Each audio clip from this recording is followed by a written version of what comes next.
இந்த காலத்து புள்ள ஒருத்தன் தன்னோட அப்பாவை பார்த்து சொன்னான், அப்பா, நான் உனக்கு உதவி செய்யலாம்னு நினைக்கிறேன், என்ன உதவி செய்யணும்னு சொல்லு அப்படின்னா. நீ சும்மா இருந்தால் அதுவே எனக்கு செய்கிற பெரிய உதவிடா அப்படின்னார் அப்பா. சும்மா இருக்கிறதும் ஒரு உதவி தான், அது மாதிரி மௌனமும் ஒரு சமூக சேவை தான் அப்படிங்கிறார் காஞ்சி பெரியவர். நமக்கு 5 புலன்கள் இருக்குது, மெய், வாய், கண், மூக்கு, செவி. இந்த 5லேயும் அதிகப்படியான வேலை எதுக்குன்னு நினைக்கிறீங்க? வாய்க்கு தான். ஏன்னா அதுக்கு 2 வேலை. இப்போ கண்ணுக்கு பார்க்குறது மட்டும்தான் வேலை, காதுக்கு கேட்குறது மட்டும்தான் வேலை, மூக்குக்கு வாசனை அறியறது தான் வேலை, உடம்புக்கு உணர்றது மட்டும்தான் வேலை. ஆனால் வாய் அப்படி இல்லை, அதுக்கு 2 வேலை, சாப்பிட்றதும் அதுதான், பேசுகிறதும் அதுதான்.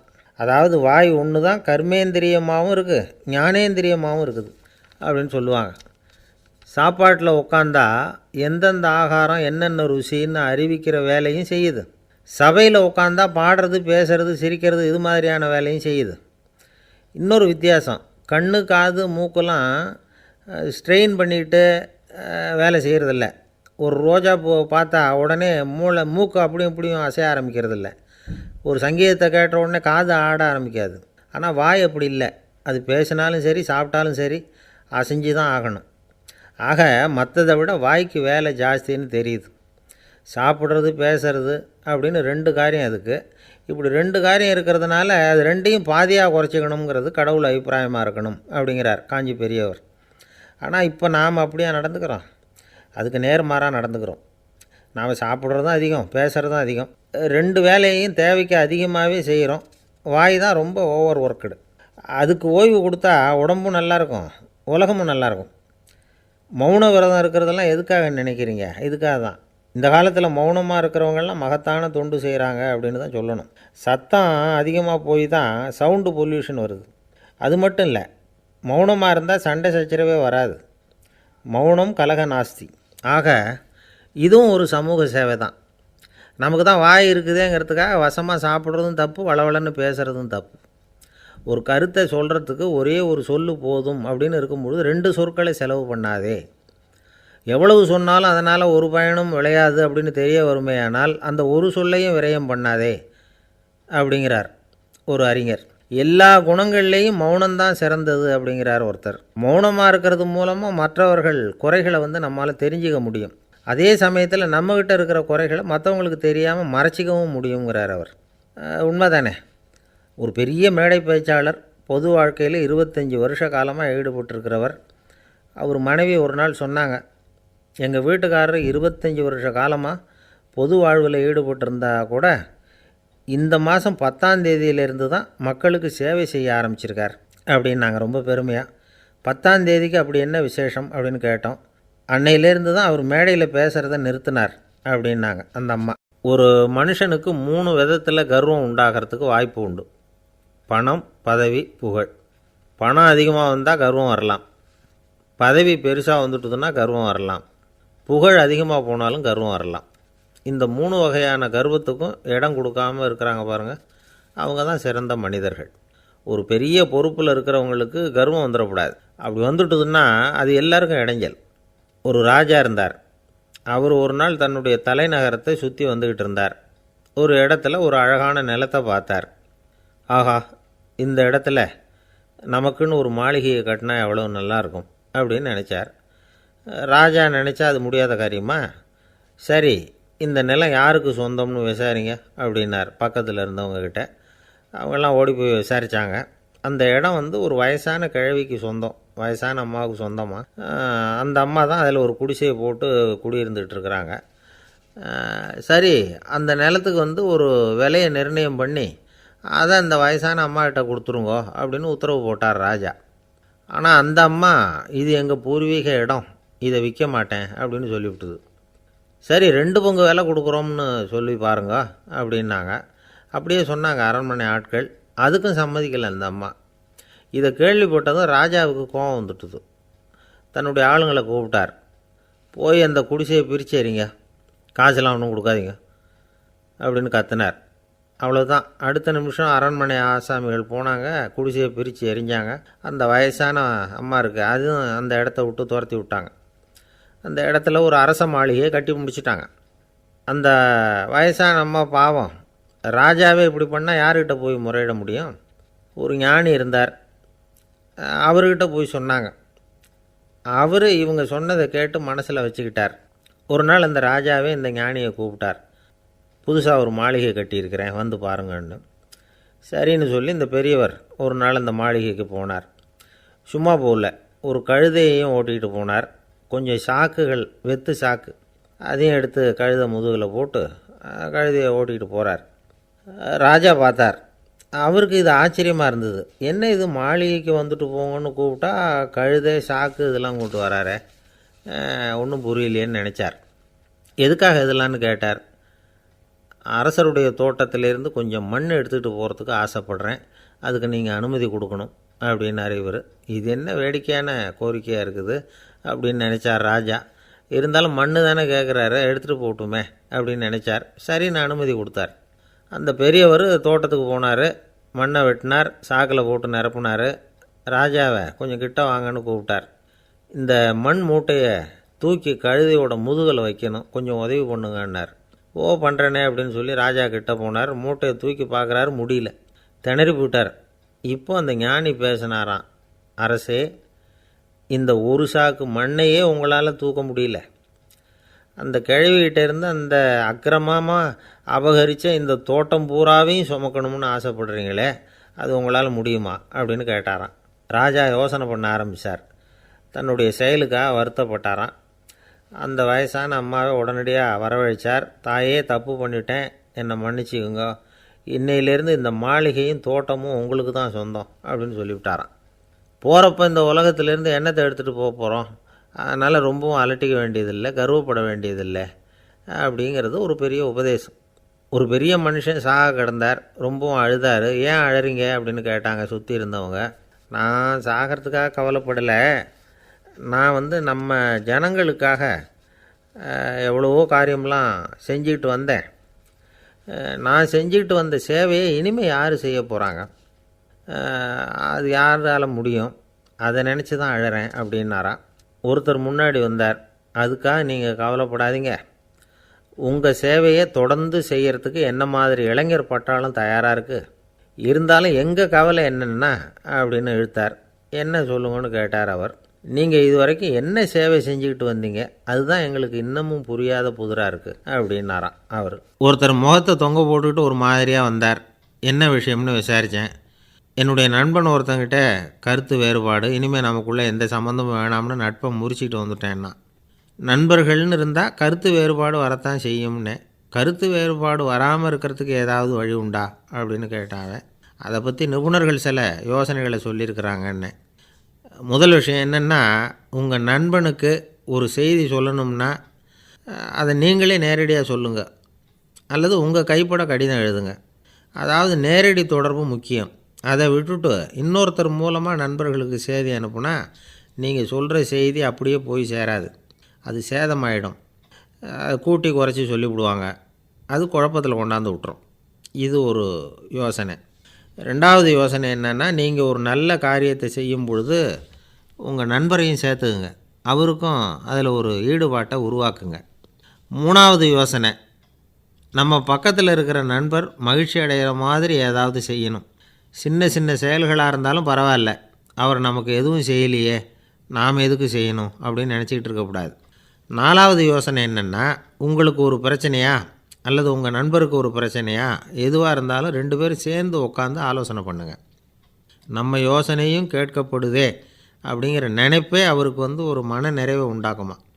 5வது யோசனை, உங்கள் நண்பர் ஏதோ ஒரு காரியத்தை செய்கிறார், நீங்கள் உடனே அவசரப்பட்டு நீ செய்கிறது தப்புன்னு தீர்ப்பு சொல்லக்கூடாது.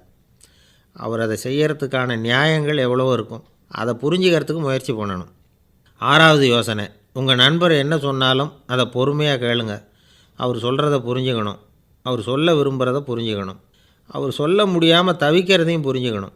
இப்படி 3 விதமாகவும் அவரை புரிஞ்சுக்கிட்டு அதுக்கு தகுந்த மாதிரி செயல்படணும். 7வது யோசனை என்னென்னா, உங்கள் நண்பர் உங்ககிட்ட ஏதோ ஒரு கருத்தை சொல்கிறார், அது உங்களுக்கு பிடிக்கல, அதுக்காக உடனே நீ சொல்கிறது சரியில்லை, நான் ஒத்துக்க மாட்டேன் அப்படின்லாம் மறுத்துக்கிட்டு இருக்கக்கூடாது. அவர் சொல்கிறத கேட்கணும், பொறுமையாக சிந்திக்கணும், அதுக்கப்புறம் பதில் சொல்லணும். இப்படிலாம் நடந்துக்கிட்டால் நண்பர்களுக்குள்ள கருத்து வேறுபாடு வர்றதுக்கு வாய்ப்பே இருக்காது அப்படின்னு வல்லுநர்கள் தொகுத்து சொல்லியிருக்கிறாங்க இந்த யோசனைகளை. எனக்கு தெரிஞ்ச சில நண்பர்கள் உண்டு. அவங்களுக்குள்ளேயும் கருத்து வேறுபாடுகள் வராமல் இருக்கிறதுக்கு சில நுட்பங்களை கையாளுறது உண்டு. ஒருத்தர் சொன்னார், அந்த டாக்டர் சின்ன வயசுலேருந்து என் கூட பழகினவர். நாங்கள் 2 பேரும் இணை பிரியாத நண்பர்கள். இருந்தாலும் எனக்கு உடம்பு சரியில்லைன்னா நான் அவர்கிட்ட வைத்தியம் பார்த்துக்க மாட்டேன் அப்படின்னார் ஒருத்தர். ஏன் அப்படின்னு கேட்டேன். எங்கள் நட்பு கெட்டு போடக்கூடாது இல்லையா, அதனால தான் அப்படின்னார் இவர். ஒரு நண்பர் அவசரமாக என்கிட்ட ஓடி வந்தார். அப்புறம் சொன்னார், என்னால் நம்பவே முடியல சார், என் பையனை அப்படி அப்படின்னு சொல்லி ஆச்சரியப்பட்டார். உங்கள் பையன் அப்படி என்ன தான் செஞ்சுட்டான் அப்படின்னு கேட்டேன்.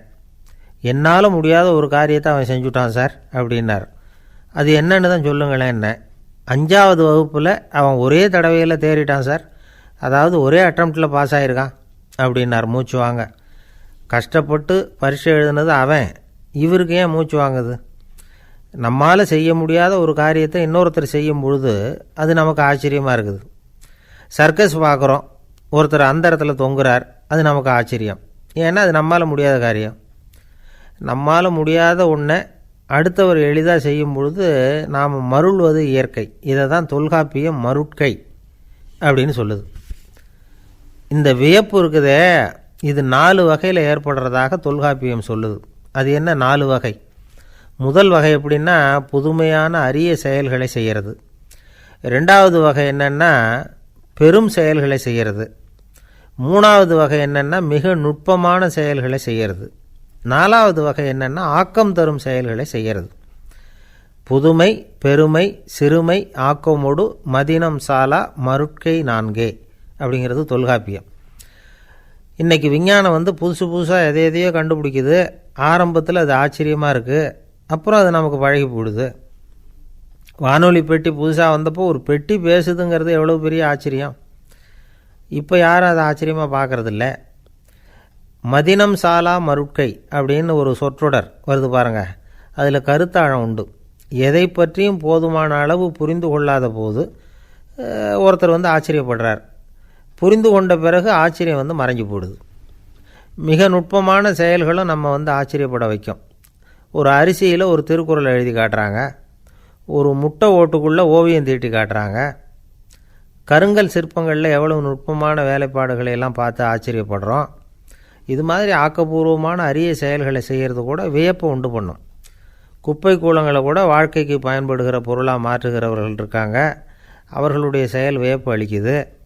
இடைக்காட்டு சித்தர் பாடின 30 நூலில் வர்ற ஒரு பாடல், ஆற்றல் பிறர் அறிதலின் அகம் கிளர்வு உறுதலின் கற்று அறி பாணர் கெழுமிய கோடலின் தோற்றம் உருகவே போற்றல் சால் வியப்பே. ஒருத்தருடைய ஆற்றல் தெரியாமல் இருந்தது, அவருடைய அரிய செயலை பார்க்கும் பொழுது வியப்பாக இருந்தது, மனசுக்குள்ள கிளர்ச்சி. பாவலர்கள் இவர்களுடைய புகழை பாடி மற்றவர்களும் தெரிந்து கொள்ளுமாறு செய்கிறார்கள் அப்படிங்கிறது தான் ஒரு யதார்த்தமான உண்மை. ஆக எல்லா வகையிலும் மக்கள் தங்களுடைய வாழ்க்கையில் முன்னேறுவதற்கான வழிகாட்டுகிற ஒரு மெய்ப்பாடு தான் வியப்புங்கிறது. இந்த காலத்தில் நம்ம எப்படியெல்லாம் ஆச்சரியப்பட வைக்கிறாங்க. ஒரு ஆளை பிடிச்சி ஜெயிலில் கொண்டு வந்தாங்க. ஜெயில் அதிகாரி அவனை ரொம்பவும் ஆச்சரியமாக பார்த்தாரான். இவன் கேட்டான், ஏன் சார் அப்படி பார்க்குறீங்க, நான் இப்போ இங்கே வர்றது உங்களுக்கு ஆச்சரியமாக இருக்குதா அப்படின்னு கேட்டிருக்கான். இதுக்கு ஜெயில் அதிகாரி சொல்லியிருக்கார், நீ இப்போ இங்கே வந்ததில் எனக்கு ஒன்றும் ஆச்சரியம் இல்லைப்பா, ஏற்கனவே நீ இங்கேருந்து விடுதலையாகி போய் 6 மாதம் ஆச்சு, இவ்வளவு லேட்டாக வர்றியே அதுதான் எனக்கு ஆச்சரியமாக இருக்குது அப்படின்னாராம். ஒருத்தர் ஒரு தவறு செஞ்சு விட்றாருன்னு வச்சுக்கோங்க, உடனே நீ செஞ்சது தவறு அப்படின்னு சொல்கிறது ஒரு வகை. அதுக்கு பதிலாக எது சரின்னு அவர் புரிந்து கொள்ள உதவி செய்கிறது இன்னொரு வகை. இந்த 2வது வகை இருக்குது பாருங்கள், நிர்வாக இயலில் இது ரொம்ப முக்கியம். அலுவலகத்தில் வேலை பார்க்குற ஒருத்தர் முக்கியமாக தெரிஞ்சுக்க வேண்டியது என்ன தெரியுமா? சக ஊழியர்கள்கிட்ட எப்படி பழகணும், மேலதிகாரிகள்கிட்ட எப்படி பழகணும், தனக்கு கீழே வேலை செய்கிறவங்கக்கிட்ட எப்படி பழகணும், வாடிக்கையாளர்கள்கிட்ட எப்படி பழகணும், இவங்க எல்லார்கிட்டையும் செம்மையான உறவை ஏற்படுத்திக்கிறது எப்படி. இதையெல்லாம் சொல்லிக் கொடுக்குற பாடம் தான் இன்டர் பர்சனல் ஸ்கில், திறமையான உறவு அப்படிங்கிறது. எந்த வேலையில் இருந்தாலும் சரி, இந்த உறவுகளை வளர்க்கும் திறன் உள்ளவங்க சீக்கிரம் முன்னுக்கு வந்துடுறாங்க. மற்றவங்கக்கிட்ட உறவை பலப்படுத்திக்கிறது எப்படி அப்படின்னு தெரிஞ்சுக்கிட்டோம்னா எந்த ஒரு தடையையும் சுலபமாக தாண்டி செய்கிற தொழிலில் முன்னுக்கு வந்துடலாம். ஹார்வர்டு பல்கலைக்கழகத்தில் ஒரு கணக்கெடுப்பு பண்ணி பார்த்தாங்களாம். பார்க்குற வேலையில் எது மாதிரி குணாதிசயம் உள்ளவங்க வேகமாக முன்னுக்கு வர்றாங்க அப்படின்னு தெரிஞ்சுக்கிறதுக்காக இந்த கணக்கெடுப்பு. வெவ்வேறு துறையில் வேகமாக முன்னுக்கு வந்திருக்கிற பல பேரை சந்தித்து இந்த சர்வேயை நடத்தியிருக்கிறாங்க. அவங்க கண்டுபிடிச்சி சொல்லியிருக்கிற உண்மை என்ன தெரியுமா? ஒருத்தர் ஒரு வேலையில் இருந்தால் அது சம்பந்தப்பட்ட சப்ஜெக்ட் பற்றிய அறிவு 35% இருந்தால் போதுமா. ஆனால் உறவுகளை வளர்க்கக்கூடிய திறன், இன்டர் பர்சனல் ஸ்கில்லு 65% வேணும். இப்படி உள்ளவங்க சீக்கிரம் முன்னுக்கு வந்துடுறாங்களாம். அதனால் ஒருத்தருக்கு வேலை சரியாக புரியலைன்னா கூட விவரமாக மற்றவங்கக்கிட்ட பழகிறது எப்படின்னு புரிஞ்சால் போதும், அவர் முன்னுக்கு வந்துடலாம். அலுவலகங்களில் மட்டும் இல்லை, எல்லா இடங்கள்லேயும் இது ரொம்ப முக்கியம். வீட்டுக்குள்ளேயும் இது ரொம்ப முக்கியம், வீட்டுக்கு வெளியேயும் இது முக்கியம். அடுத்தவங்கக்கிட்ட பழகிறது எப்படிங்கிறத தெரிஞ்சிக்காதவன் வாழ்க்கையில் முன்னேற முடியாது. இன்றைக்கி ஆயுதங்களால் காயப்படுத்தி கொள்ளுகிறவர்களை விட வார்த்தைகளால் காயப்படுத்தி கொள்ளுகிறவர்கள் தான் அதிகம். பெரியவங்க என்ன சொல்கிறாங்க தெரியுமா? நீங்கள் இந்த பூமியில் பிறந்ததன் அர்த்தம் பூர்த்தியாகணும்னா அடுத்தவங்களுக்கு உதவி பண்ணுங்க. அடுத்தவங்களுக்கு உதவி செய்ய முடியாவிட்டால் கூட பரவாயில்லை, ஆனால் யாரையும் புண்படுத்தி விடாதீங்க அப்படின்னு சொல்கிறாங்க. எனக்கு தெரிஞ்ச ஒருத்தர் ஒரு அலுவலகத்தில் வேலை பார்க்குறார். அவர் சொல்லுவார், எனக்கு இந்த இன்டர் பர்சனல் ஸ்கில் ரொம்ப அதிகம் சார். சக ஊழியர்கள்கிட்ட ரொம்ப சுமூகமாக நடந்துக்குவேன். என் கூட வேலை பார்க்குற ஒருத்தருக்கு ஏதாவது ஒரு கஷ்டம்னா அந்த சமயத்தில் அவர் செய்ய வேண்டிய வேலையை நான் செஞ்சுருவேன் சார் அப்படிம்பார். நான் அவர்கிட்ட சமீபத்தில் அப்படி ஏதாவது செஞ்சுருக்கீங்களா அப்படின்னு கேட்டேன். செஞ்சுருக்கேன் சார். போன வாரம் புதன்கிழமை ஆஃபீஸில் என் பக்கத்து சீட்டுக்காரருக்கு வயிற்று வலி. உடனே நான் மெடிக்கல் லீவ் போட்டுவிட்டு எங்கள் வீட்டுக்கு போயிட்டேன் சார் அப்படின்னார். ஒரு அம்மா தெருவில் உட்காந்து என்னத்தையோ தேடிட்டு இருக்கிறாங்க. அந்த அம்மா ஒரு சூஃபி ஞானி. அவங்க பேர் என்னென்னா ரபியா அல் அடாவியா. அந்த அம்மாவுக்கு கண் கூட தெளிவாக தெரியாது. அந்த பக்கமாக வந்த சில பேர் இவங்களுக்கு உதவி செய்கிறதுக்காக வந்தாங்க. என்ன தேடிகிட்டு இருக்கிறீங்க அப்படின்னு கேட்டாங்க. இதுக்கு அந்த அம்மா, அந்த கேள்வி அவ்வளோ முக்கியத்துவம் இல்லை, நான் தேடிகிட்டு இருக்கிறேன், உங்களால் முடிஞ்சால் எனக்கு உதவி பண்ணலாம் அப்படின்னாங்களாம். உதவி செய்ய வந்தவங்களுக்கு ஆச்சரியம். எதை தேடுறோங்கிறது தெரியாமல் இப்படி ஏன் நேரத்தை செலவழிக்கிறீங்க? நாங்கள் எப்படி உங்களுக்கு உதவ முடியும்? எங்களுக்கு ஒன்றும் புரியலையே அப்படின்ட்டுருக்காங்க. சரி, உங்களை திருப்தி பண்ணுறதுக்காக சொல்கிறேன். ஒரு குண்டூசி தொலைஞ்சி போச்சு, அதை தேடுறேன் அப்படின்னாங்களாம் அந்த அம்மா. அதுக்கப்புறம் இவங்களும் சேர்ந்து தேட ஆரம்பிச்சிட்டாங்க. கொஞ்ச நேரம் ஆச்சு, ஒன்றும் கிடைக்கல. உதவி செய்ய வந்தவங்களும் அழுத்து போட்டாங்க. அப்புறம் கேட்டாங்க, இதை பாருங்கம்மா, இது ரொம்பவும் பெரிய தெரு, அகலமான தெரு. அதனால் குறிப்பாக நீங்கள் எந்த இடத்துல அந்த குண்டூசியை தொலைச்சிங்க அதை சொல்ல முடியுமான்னாங்களாம். இதுக்கு அந்த அம்மா, நீங்கள் மறுபடியும் அர்த்தமில்லாத கேள்வியை கேட்குறீங்க, உங்கள் கேள்விக்கும் நான் தேடுறதுக்கும் என்ன சம்மந்தம்னாங்களாம். இதை கேட்டதும் அவங்க ஒரு மாதிரி ஆகிட்டாங்க. என்னம்மா நீங்கள் பைத்தியம் மாதிரி பேசுகிறீங்க அப்படின்னாங்களாம். சரி, உங்களை மறுபடியும் திருப்திப்படுத்துறதுக்காக சொல்கிறேன், அதை நான் எங்கள் வீட்டில் தொலைச்சுட்டேன் அப்படின்னாங்களாம். அப்புறம் எதுக்காக இங்கே வந்து தேடிட்டு இருக்கிறீங்க அப்படின்னு கேட்டிருக்காங்க. ஏன்னா இங்கே தான் வெளிச்சம் அதிகமாக இருக்குது, அங்கே வீட்டுக்குள்ளே இருட்டாக இருக்குது, அதனால் இங்கே வந்து தேடுறேன். வெளிச்சம் உள்ள இடத்துல தானே தேட முடியும் அப்படின்னாங்களாம் அந்த ஞானி. இந்த கதைக்கு என்ன அர்த்தங்கிறத பெரியவங்க சொல்கிறாங்க. அதாவது இந்த தேடுதல்ங்கிறது ஒரு வியாதி. அது நம்ம சதா அலைய வைக்கும், பைத்தியமாக மாற்றுறதுக்கு முயற்சி பண்ணோம். ஒரு காலம் அது நிறைவு அடையவே அடையாது. வாழ்வுங்கிறது ஒரு புரிந்து கொள்ள முடியாத சதா இயங்கி கொண்டிருக்கிற ஒரு செயல். அதுக்கு ஆரம்பமும் இல்லை, முடிவும் கிடையாது. எதையோ தேடணும் அப்படிங்கிற உந்துதல் நமக்குள்ளே இருக்கும், ஆனால் குறிப்பாக எதை தேடிட்டு இருக்கிறோம் அப்படிங்கிறது புரியாது. அப்படி ஏதாவது ஒன்றை தேடி அடைஞ்சிட்றோம்னு வச்சுக்கோங்க, உடனே ஒரு அதிருப்தி வந்துடும். அதனால் வாழ்க்கைங்கிறது சலிப்பு நிறைந்தது அப்படிங்கிற எண்ணத்தை உண்டாக்கிக்கிறோம். ஒன்று அடைஞ்சதுக்கு அப்புறம் இன்னொன்று தேட ஆரம்பிச்சிருவோம். ஆக இந்த தேடல்ங்கிறது நாம் ஒன்று அடைஞ்சாலும் அடையாவிட்டாலும் தொடர்ந்து நடந்துக்கிட்டு தான் இருக்கும். இதுக்கு முடிவே கிடையாது. இந்த உண்மையை நாம் நல்லா புரிஞ்சுக்கணும் அப்படிங்கிறது பெரியவங்களுடைய கருத்து. ஏழையும் தேடுறான், பணக்காரனும் தேடுறான், நோயாளியும் தேடுறான், நோய் இல்லாதவனும் தேடுறான். அதிகாரம் உள்ளவனும் தேடுறான், அதிகாரம் இல்லாதவனும் தேடுறான், முட்டாளும் தேடுறான், அறிவாளியும் தேடுறான். ஆனால் யாரும் இதை தான் தேடி சாதிக்க போகிறோம், இதுதான் முடிவு அப்படின்னு திட்டவட்டமாக சொன்னதில்லை. ஒன்று அடைஞ்சதும் இன்னொன்று தேட ஆரம்பிச்சிடுறாங்க, அவ்வளோதான். அதாவது உங்களின் தேடுபவர் உங்கள் உள்ளே தான் இருக்கிறார், அவரை தேடி கண்டுபிடியுங்கள். இதுதான் ஞானிகள் நமக்கு சொல்லுகிற ஒரு ஆலோசனை. நம்மால் ஒருத்தன் ஜெயிலில் இருந்தான். இன்னொரு கைதி அவனை பார்த்து கேட்டான், ஏன்பா உன்னை பார்க்குறதுக்கு வெளியிலேருந்து யாருமே இங்கே வர்றது இல்லையே, உனக்கு சொந்தக்காரங்களே கிடையாதா அப்படின்னு கேட்டானா. ஏன் இல்லை, எனக்கு சொந்தக்காரங்க நிறைய பேர் உண்டு, அவங்க என்னை பார்க்க வராததுக்கு காரணம் வேற அப்படின்ட்டுருக்கான் இவன். என்ன காரணம்னு கேட்டான் அவன். அதுக்கு இவன் சொன்னானா, அதுக்கு என்ன காரணம்னா அவங்க எல்லாரும் இங்கே உள்ளேயே இருக்கிறாங்க அப்படின்னானா. ஒரு சீன தேசத்து அரசர் இருந்தார். அவருக்கு வயசாயிட்டுது. அவருக்கு அடுத்தபடியாக அவருடைய புள்ள பட்டத்துக்கு வரணும், ஆட்சி பொறுப்பை ஏற்றுக்கணும். ஒரு நல்ல தலைவனுக்கு இருக்க வேண்டிய பண்புகள்லாம் தன்னுடைய மகனுக்கு இருக்கணும்னு விரும்பினார் அந்த அரசர். அதனால் இளவரசனை பக்கத்தில் இருந்த ஒரு குரு கிட்ட அனுப்புனார். இளவரசன் அவர்கிட்ட போய் சேர்ந்தான். அந்த குரு என்ன பண்ணார் தெரியுமா, இவனை பார்த்து சொன்னார், இதை பாருப்பா, நீ என்ன பண்ணுற, இப்போவே பக்கத்தில் இருக்கிற காட்டுக்கு போ, நடுக்காட்டில் போய் ஒரு இடத்துல உட்காந்துக்கோ, அங்கே என்னென்ன சத்தம்லாம் உன் காதில் விழுதுன்னு கவனித்து கேளு, உன் காதில் விழுந்த ஓசைகள் என்னென்னங்கிறத என்கிட்ட வந்து சொல்லு, அதுதான் எனக்கு தெரியணும், உனக்கு வேலையும் அதுதான் அப்படின்னு சொல்லி அனுப்பி வச்சுட்டார். இளவரசன் காட்டுக்கு போனான். குரு சொன்னபடியே ஒரு இடத்துல உட்காந்து கவனித்து கேட்டான். அதுக்கப்புறம் குருக்கிட்ட திரும்பி வந்தான். என்னென்ன சத்தம்லாம் கேட்ட அப்படின்னு கேட்டார் குரு.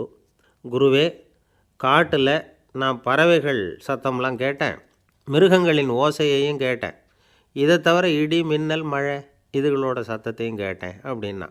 குரு யோசனை பண்ணார், நீ இன்னமும் சரியாக கேட்கல, அதனால் மறுபடியும் காட்டுக்கு போ, கொஞ்ச நாள் தங்கியிருந்து கேட்டுட்டு வா அப்படின்னார். இளவரசனுக்கு ஒன்றும் புரியல. இருந்தாலும் குருவின் கட்டளையாச்சே, மறுக்க முடியுமா? உடனே அவன் மறுபடியும் காட்டுக்கு போனான். ஒரு இடத்துல உட்காந்தான். கொஞ்ச நேரம் உன்னிப்பாக கவனித்து கேட்டான். சில நாள் கழித்து குருக்கிட்ட திரும்பி வந்தான். குருவே, இந்த தடவை சில துல்லியமான சத்தங்களையெல்லாம் கேட்டான். தேனீ பறக்கிற சத்தம், நீரோடையின் மெல்லிய ஓசை, இதெல்லாம் கேட்டேன்னா. குரு சிரித்தார். நீ மறுபடியும் காட்டுக்கு போ, இன்னும் சில நாள் அங்கே இரு, முழுமையாக கவனமாக கேட்டுக்கிட்டு வா அப்படின்னு சொல்லி அனுப்பி வச்சுட்டார். இளவரசனுக்கு குழப்பம் அதிகமாகிட்டுது. ஒன்றுமே புரியல. மறுபடியும் காட்டுக்கு போனான். மௌனமாக ஒரு இடத்துல உட்காந்துட்டான். அப்படியே தியானத்தில் ஆழ்ந்துட்டான். சில நாளில் அவனுக்கு இதுவரை கேட்காத ஓசைகள்லாம் கேட்க ஆரம்பிச்சிட்டுது. இதைத்தான் நான் கேட்கணும்னு என்னுடைய குரு எதிர்பார்த்துருக்கிறாருங்கிறத புரிஞ்சுக்கிட்டான். உடனே குருக்கிட்ட ஓடனான். குருவே, இந்த தடவை காதுகளுக்கு கேட்க முடியாத சில ஓசைகளை கூட என்னால் உணர முடிஞ்சுது. பூ மலருகிற ஓசை, சூரியனால் பூமி சூடாகிறப்போ எழுகிற ஓசை, காலை பனித்துளி இந்த புல்லுலாம் குடிக்கிற ஓசை, இது எல்லாம் என்னால் நல்லா கேட்க முடிஞ்சுது அப்படின்னா. குருவுக்கு இப்போ தான் திருப்தி ஏற்பட்டு தான். இளவரசனை பார்த்து சொன்னார், இதை பாருப்பா, இப்போ தான் நாட்டை ஆளுகிற தகுதி உனக்கு வந்திருக்குது அப்படின்னு சொல்லி அதுக்கு விளக்கமும் கொடுத்தாராம். எந்த அரசன் தன்னுடைய மக்களின் இதயம் பேசுகிற மௌன மொழியை, மௌன வார்த்தைகளை கேட்குறானோ அவன்தான் ஆள தகுதி உள்ளவன். எந்த அரசன் தன்னுடைய மக்களின் உணர்ச்சிகளை உண்மையாக உணர்றானோ அவன்தான் முதன்மையான அரசன். போலி வார்த்தைகளை மட்டும் கேட்டுட்டு பல மௌன ராகங்களை காதில் வாங்கிக்காதவன் அரசனே இல்லை. எந்த நாட்டில் எப்போ ஒரு அரசன் தன்னுடைய மக்களின் உணர்ச்சிகளை கேட்க மறுக்கிறானோ அன்னையிலேருந்தே அந்த நாடு அழிய தொடங்குது அப்படின்னு அர்த்தம். இதுதான் அந்த குரு இளவரசனுக்கு போதித்தது. வாயால் பேசுகிறத மட்டும் கேட்டு ஏமாறக்கூடாது, உணர்ச்சிகளையும் கேட்குறதுல தான் மனப்பக்குவம் உண்டாகும். மக்கள் உணர்ச்சிகளை புரிந்து கொள்ளாத அரசர்கள் நீடிச்சிருக்க முடியாது. அது மாதிரி நாடுகளில் அடிக்கடி குழப்பம் தான் உண்டாகும். அப்படி இருந்தால் அடிக்கடி ஆட்சி மாறிக்கிட்டு இருக்கும். அப்படிப்பட்ட ஒரு தேசம், அங்கே ஒரு சிறைச்சாலையில் 3 கைதிகள் பேசிக்கிட்டு இருந்தாங்க. ஒருத்தன் சொன்னான், நான் இந்த நாட்டு ராஜாவை எதிர்த்து பேசிக்கிட்டு இருந்தேன், அதனால் என்னை பிடிச்சி கொண்டாந்து இங்கே போட்டுவிட்டாங்க அப்படின்னா ஒருத்தன். இன்னொருத்தன் சொன்னான், நான் இந்த நாட்டு ராஜாவை ஆதரித்து பேசிக்கிட்டு இருந்தேன், அதனால் என்னை பிடிச்சி கொண்டாந்து இங்கே தள்ளிவிட்டாங்க அப்படின்னா. அது சரி, நீ என்ன தப்பு பண்ண அப்படின்னு சொல்லி 3வது ஆளை பார்த்து இவங்க கேட்டாங்க. அதுக்கு அந்த ஆள் சொல்கிறான், நான் தான் இந்த நாட்டு ராஜா அப்படின்னானா. ஒரு ஆசாமி வேகமாக ஓடிக்கிட்டு இருந்தான். ஏன் இப்படி ஓடுறேன்னு கேட்டார் இன்னொருத்தர். அங்கே ஒரு ஆள் அடிபட்டு கிடக்கிறான், அதை பார்த்தேன், உடனே ஓடுறேன்னா. எங்கேன்னு கேட்டார். ஆஸ்பத்திரிக்குன்னா. ஒரு ஆள் அடிபட்டு கிடக்கிறத பார்த்தா உடனடியாக நாம் செய்ய வேண்டியது முதல் உதவி, அதுக்கப்புறம் தான் ஆஸ்பத்திரி. இன்றைக்கி விபத்துங்கிறது சர்வசாதாரணமாக நடந்துக்கிட்டு இருக்குது. வாகன விபத்து, வெடிகுண்டு விபத்து, தீ விபத்து, கட்டடம் சரியறது, பூகம்பம், இப்படி நிறைய நடக்குது. ஒரு விபத்தை பார்த்துட்டா நம்மளில் பல பேர் நமக்கு என்னத்துக்கு வம்புன்னு ஒதுங்கி போயிடுறதும் உண்டு. சில பேர் துணிஞ்சு கிட்ட போய் உதவி செய்கிறதும் உண்டு. அப்படி உதவி செய்ய நினைக்கிறவங்களுக்கு உபயோகப்படுற தகவல் இது. விபத்தில் காயமடைஞ்சவங்களை 3 பிரிவாக பிரிக்கலாமா. முதல் வகை கொஞ்சம் சீரியஸானது, உயிருக்கு உடனே ஆபத்து தரக்கூடியது. மூளை காயம், முகம், கழுத்து காயங்கள், இருதயம், நுரையீரல் காயங்கள், வயத்தில் உள்ளுறுப்பு காயங்கள், அதிகப்படியான இரத்தப்போக்கு, இதனால எல்லாம் பாதிக்கப்பட்டிருந்தால் அது முதல் வகை அப்படின்னு நாமளே மனசுக்குள்ளே முடிவு பண்ணிக்கணும்.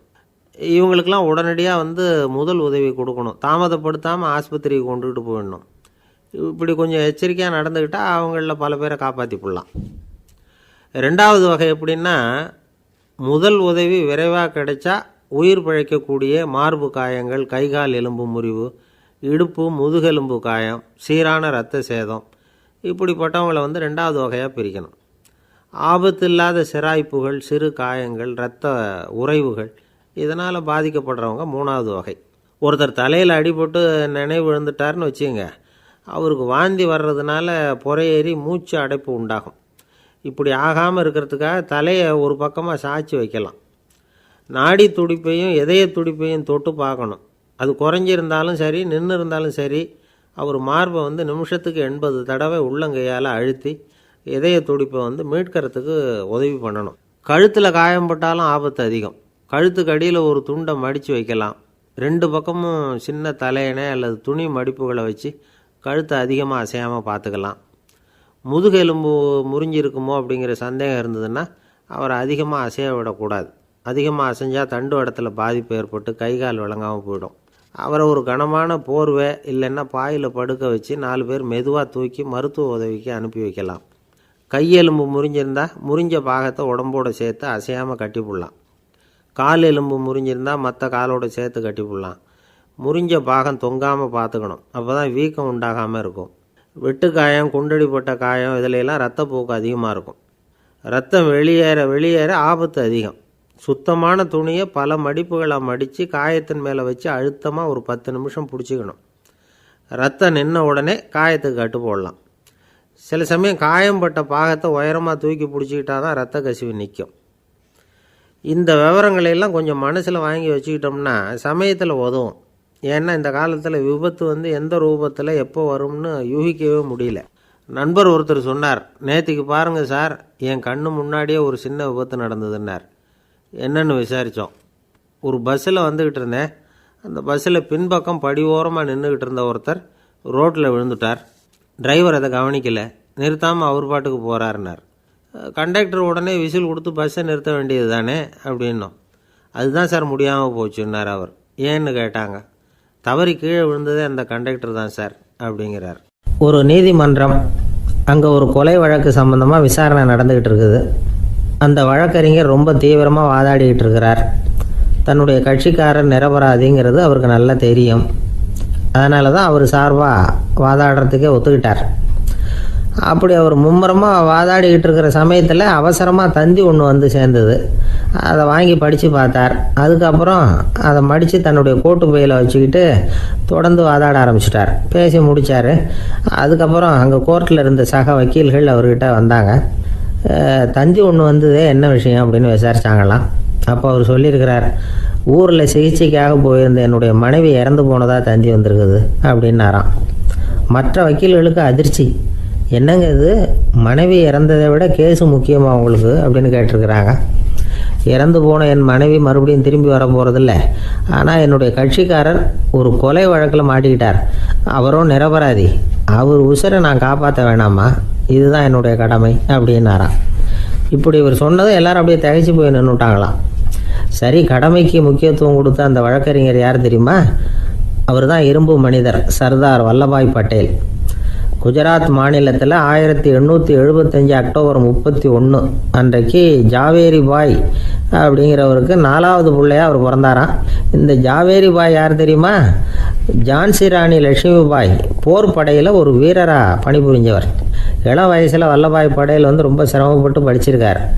விடாமுயற்சி வெற்றியை கொடுத்தது. கல்லூரியிலையும் காலடி வச்சார். அதுக்கப்புறம் வக்கீல் பட்டத்தையும் வாங்கினார். பிரிட்டிஷ் ஆட்சி நடந்துக்கிட்டு இருந்த சமயம் குஜராத்தை சேர்ந்த பர்டோலி தாலுக்காவில் விவசாயிகள் மேலே அரசாங்கம் திடீர்னு நில வரியை வசதி விட்டு தான். ஏழை விவசாயிகள் ரொம்ப கஷ்டப்பட்டுருக்காங்க. அரசாங்கம் வரி செலுத்தாத விவசாயிகளின் நிலங்களையெல்லாம் ஜப்தி செஞ்சுதான். அரசாங்கத்தை எதிர்க்கிறவங்களையெல்லாம் கைது பண்ணி சிறையில் அடைச்சிட்டாங்களாம். சில பேர் வீடு வாசல் ஆடு மாட்டையெல்லாம் விற்று கூட வரி கட்ட வேண்டிய நிலைமைக்கு ஆளாயிட்டாங்க.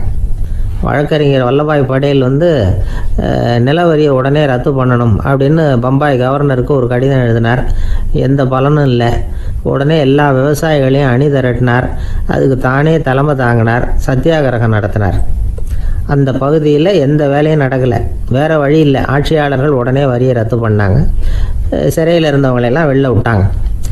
1928 ஆகஸ்ட் 6 சர்க்காருக்கும் விவசாயிகளுக்கும் இடையில் ஒரு உடன்பாடு ஏற்பட்டது. அதுக்கப்புறம் தான் நிலைமை சரியாக போச்சான். வல்லபாய் படேலின் பொது சேவையை பாராட்டின பொதுமக்கள் அவருக்கு சர்தார் அப்படிங்கிற பட்டத்தை கொடுத்தாங்களாம். சர்தார்னா தலைவர் அல்லது தளபதின்னு அர்த்தம். இரும்பு மனிதர்னு இவருக்கு பேர். இருந்தாலும் நகைச்சுவை உணர்வும் இவருக்கு நிறைய உண்டு. ஒரு தடவை ஒரு பத்திரிகை நிருபர் வந்திருக்கார். சர்தார் பட்டேல்கிட்ட அவருக்கு பிடிச்ச பண்பாடு கலாச்சாரம் எது அப்படின்னு கேட்கணும்னு ஆசை. அதனால் அவரை பார்த்து கேட்டாராம், ஏங்க உங்களுக்கு பிடிச்ச கல்ச்சர் எது அப்படின்னு கேட்டிருக்கார். இதுக்கு சர்தார் பட்டேல் சொன்ன பதில் என்ன தெரியுமா? எனக்கு பிடிச்ச கல்ச்சர் அக்ரிகல்ச்சர் அப்படின்னாராம்.